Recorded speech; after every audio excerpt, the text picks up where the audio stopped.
ਗੁਨਾਹਗਾਰਾਂ ਗਰੀਬਾਂ ਲਈ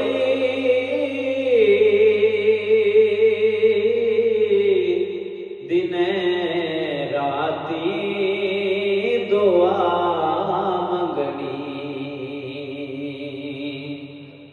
ਇਹਨੂੰ ਕਹਿੰਦੇ ਨੇ ਗਮਹਾਰੀ,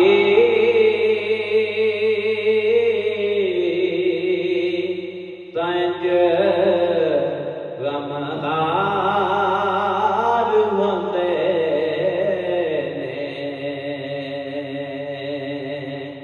ਇਹਨੂੰ ਕਹਿੰਦੇ ਨੇ ਗਮਹਾਰੀ।